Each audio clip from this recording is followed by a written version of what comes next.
sometimes what you need to select and work on is more of a color range rather than an actual figure that you want to isolate.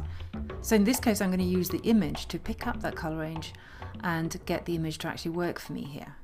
I'm going to take a marquee tool and make a pre-selection around these windows.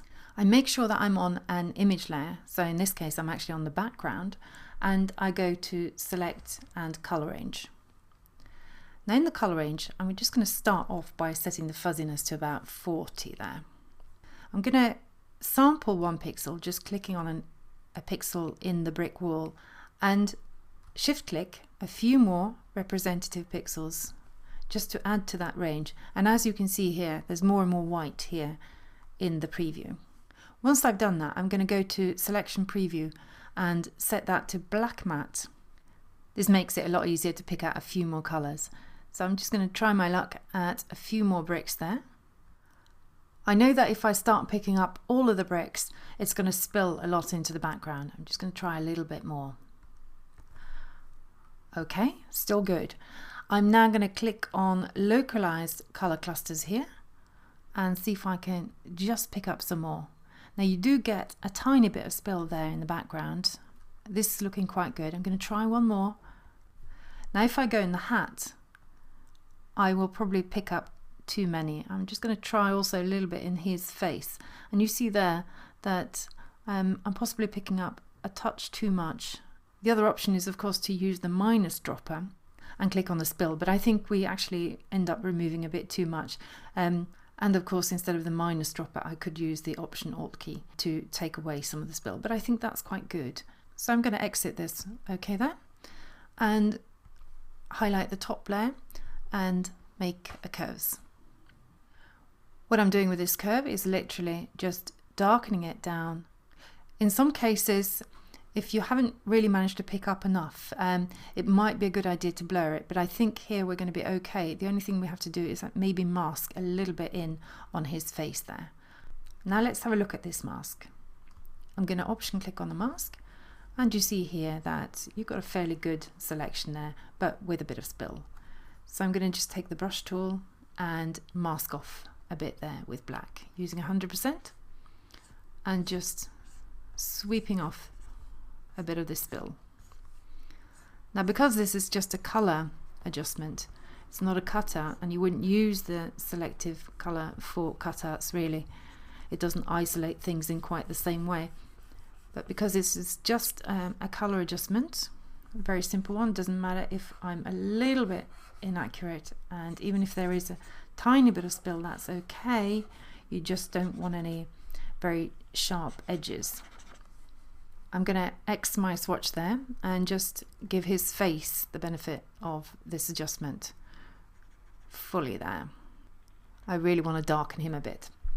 So option click back on that mask to see it in normal view, and I'm just going to turn that off for a moment. As you see it there, it's really bland, and then back on again. I'm going to now take some of the saturation off on these bricks. So I'm again clicking on the background there and going to select and color range. And this time when I come in here, I'm looking at the black matte selection preview, because that was what I was on previously. In this case, it's going to work for me.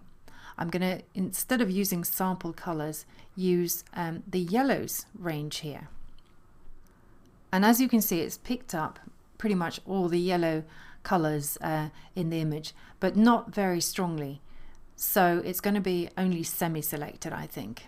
And so it is. You get the warning there that no pixels are more than 50% selected and that the selection edges will not be visible. That's okay. There's still a selection going on there, just not a very strong one. So again, I'm going to just highlight the top layer, as is my habit, and I'm going to go to hue saturation, and I'm literally just going to desaturate this. I'm going to desaturate it all the way, in fact. Now you probably know that I could have gone to the yellow range there without a selection at all and actually just desaturated the yellows a bit there. Here I think it's just about being sufficient to take some of the edge off that yellow. So when I turn that off and back on again, I lose a little bit of that brightness of the yellow.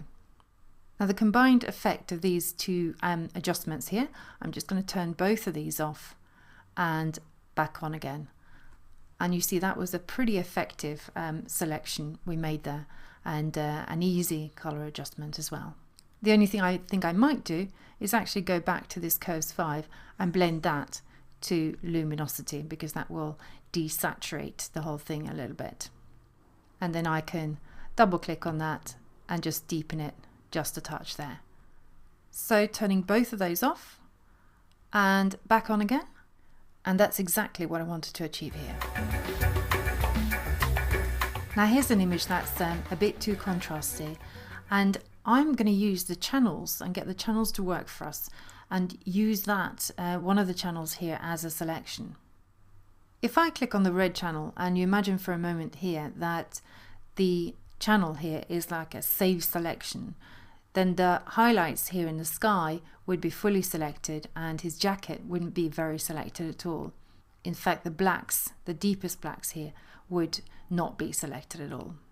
But if we turned it on its head, then we could select the jacket and non-select the sky for an adjustment that sort of just lightened the image a little bit. As you know, the image needs a bit of brightening here in the darkest parts. So I'm going to command click on the red channel, and that's loaded these highlights. If I press Q for quick mask here for a moment, you can see there's quite a heavy mask over his jacket here, and the sky hasn't really been masked much at all. Going out of the quick mask, pressing Q, and I'm now going to select inverse to turn this whole selection around. And as you can see here, now it's looking a little bit flatter here in the quick mask, but trust me, it's actually now selected the shadows. I'm going to put just a curve on this one and lift up the curve. In fact, I'm just going to lift the highlights there a little bit, although the highlights aren't really affected in the image. There might be some highlights just lurking in that suit somewhere, just to brighten that. And looking now at the mask, option click on the mask, you can see there that the sky is almost totally black here. So that means that this adjustment we just did, this lightening adjustment we just did, is masked off in the sky. It's not really having any effect in the sky. And you see in his jacket it's having almost a full effect. So just option click to get back there, and you can see if I turn off this layer, you've also got a little bit more life in those bricks. Now I'm going to just backtrack a touch here on this top part of the curve. When I make selections based on a color range or on a channel, I tend to make them the actual adjustment to it very, very simple. If you make adjustments here that are too clever, you tend to get some funny breakups. So all this does is simply lighten those pixels that were selected. You may also ask me, why don't you blur this mask? Well, I see no need to blur the mask because it's targeted exactly the pixels that I wanted to select here. So it's done the job fully. So here I've shown you two alternative methods that let you make a colour or luminance-based selection in a very effective and easy way.